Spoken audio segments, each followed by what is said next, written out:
Right then, welcome back to Jelly Snake Rebel in what is the second episode of Season 2. As you can see then, the form recently has been somewhat sporadic, though that said, the game that we lost quite heavily to on Wrexham.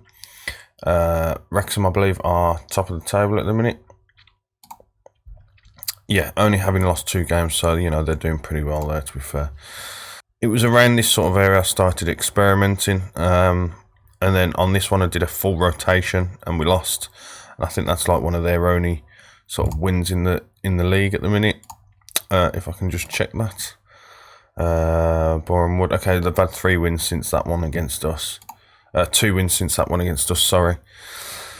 However, this one here coming in at a 4-1 win just before coming in for the Solihull Moors. We played a team that was reminiscent of the old, and I think I've actually set it up so that we shoot on sight like we were doing last year.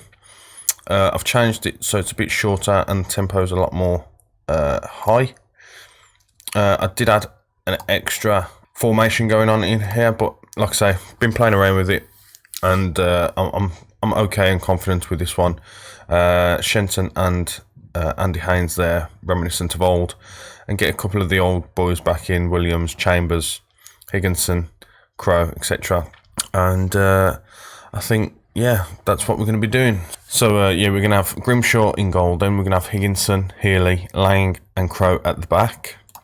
I'm just going to change his thing there to stopper. We're going to have Maloney, Shenton and Haynes in the middle, and Williams, Rourke and Chambers up front. Quick one for you, obviously Taylor Maloney has come in on loan from Charlton, where he played a few games in the Vanarama South apparently last season.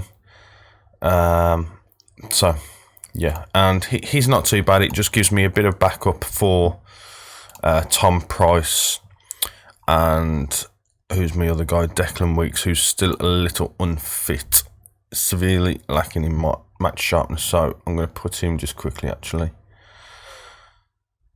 into the 18 squad, get him some game time, and we'll get straight into it then.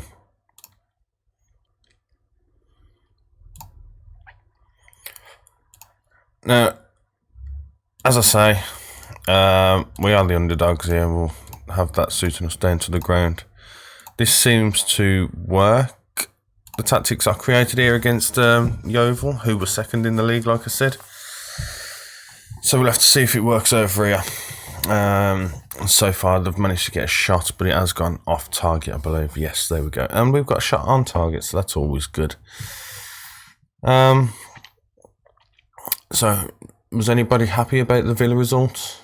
I'm pretty sure I was. Or, you know, if you support, obviously, a team, feel free to drop down a comment below and let me know you support and what you thought of the weekend's football.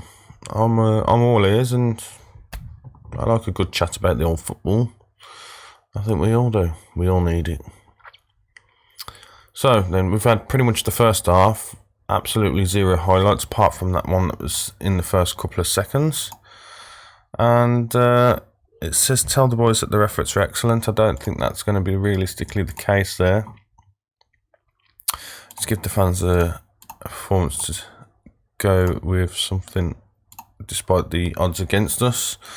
I think I might try and go for an attacking sort of mentality at this, because they're sort of overwhelmed. Their defenders are looking a bit ruffian, and we're looking a bit sharper actually than what they are. So I'm most certainly thinking about pushing a couple of these defenders, although I am going to need to probably get a defender on. So let's get Keith Lowe on there. We'll get Max on for Andy, and we'll put him as a straight up central midfield on attack. We'll get Maloney playing on deep playmaker. And I think that'll be it for now, and we'll jump ahead and try and get some thing going. So the corner comes to nothing. Solihull Moors now on the break down the left hand side, over the top to Burgess, through the middle on shot to the keeper. Left low. Damn. Well, that was disappointing. I feel like Daniel Grimshaw should have done a lot better there. A lot better. We're fired up. They're looking a bit rough. And we've managed to get a ball over the top, though it's not gone too far. Shenton picking up that loose end there. Shenton's now considered a star player, obviously, in his own right. That's it's more than fair, I believe. Crow with the throw, then to Rourke. O'Rourke even back to Crow. Crow not even managing to get the cross in, and it manages to come over to McCallum, who's put a ball over the top to Harris for Solihull Moors. Again, it looks like it. Yes, it is. It's 2-0 to Solihull Moors. Well, that's embarrassing. Oh boy, it's one of those days. Look at that! Look at that! Look at that! It's not that bad either. It's not even that bad. It's a tough result to take, absolutely. Can't really argue with that. Right then, the next game is going to be against Chesterfield in a few days. So we'll see you there in a minute. Right, welcome back to the Chesterfield game then. So we're going to...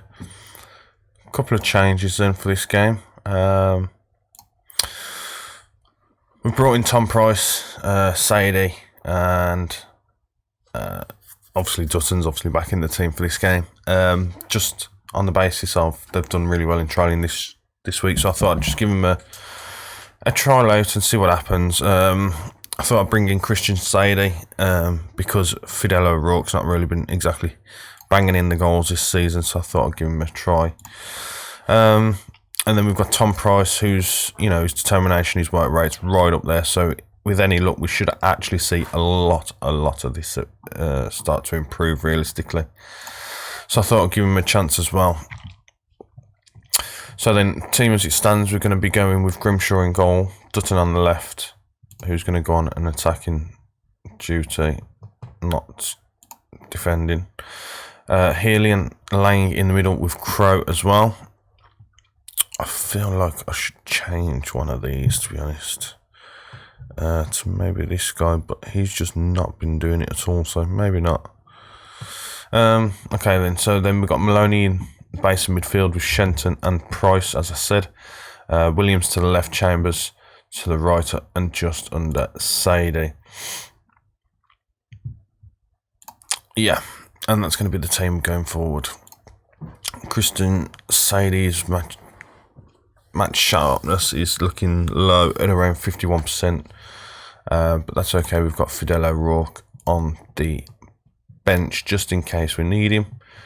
Passionately say, I know we're the underdogs, but let's go out and cause an upset, shall we?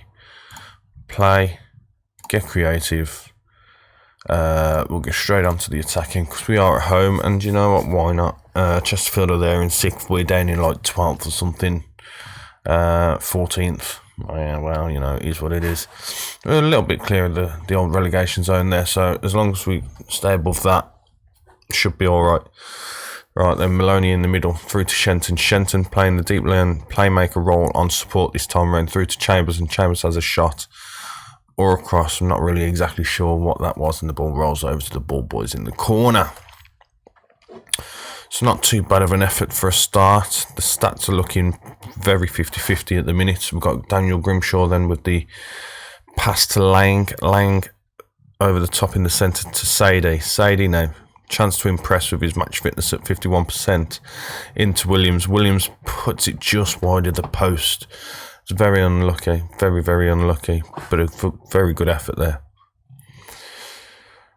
Dutton with the throw in then to Sadie. Sadie back to Dutton. Dutton puts it in, but there's absolutely nobody in the ball in the box, and Maloney there, because of the lack of people in the box, decides to have a shot, and can't really blame him. It's just off target, but it was a very good effort. Alright, Tootle then with the old through for Chesterfield. Then Williams manages to get hold of that ball, puts it forward, and it goes nowhere. It goes over the top for Chesterfield. Chesterfield managed to get something on it and it goes straight to the keeper's safe hands there with Grimshaw, and it comes in at 0-0 at half time. I think going in at the break at half time 0-0 is not that bad of a performance, to be fair. I wouldn't say we've been the better team. Oh yeah, but I'd definitely say I'm happy with the performance. I think it's been a fantastic performance, to be fair, so we'll show a bit more creativity, see what happens, although one of our players is now pressured by that. Maloney then picking up the ball, back to Lang. Lang puts it over the top, and it goes to a Chesterfield player named Holland. He puts it back over the top for a player called Wallace. Wallace manages to get nowhere. Kimber, and it's Grimshaw does absolutely fantastic reflex movement there for a shot stop, and Tidser now with the corner, and Grimshaw plucks it out of the air, and that's not too bad. Apparently we've only had one shot on target, which is a little worrying, so we'll demand a bit more. If that don't go anywhere within next, there we go, that will make a change. We'll bring on Sadie then for O'Rourke, and we'll put Ed Williams. No, we'll bring on Tom Price for Andy Haynes, and he can be our Carrilero as normal. And I think that'll do for now. We'll sort of roll with that, and hopefully we can get something from that. I don't really see anything more that we can do at this point, to be fair. We're going to demand a bit more. We should be able to get a bit more out of it, but and Chesterfield have got the throw-in. Amadi to Maguire. Maguire, then what's he going to do? He's going to pass it back to his keeper, and we've got our strikers pressing them up there, and they managed to get it forward to Cambiaco, to Tootle on the run now, and Grimshaw dives to his left and puts it out for a Chesterfield corner. That's not too bad though. The shots and everything's looking a bit dodgy, and I think Grimshaw got a hand to it there and then managed to nod it clear from Lang, maybe? I don't know, I didn't quite see that, to be honest. James Dutton needs to really work on his fitness sort of levels. It's really problematic, but that brings us up to 0-0, full time. Boys did well, I can't really argue with that. They are just above us, 6th in the table, so they're, you know, halfway up between us and the next lot, you know. The 6 points ahead of us. Okay, they're not that far ahead of us, but the 4th round qualifying round in the next episode with Leighton Orient. So, if you like that, drop a like. And as I said, about the comments, let us know who your favourite football team is, and we'll see you in the next episode. Thank you very much for watching.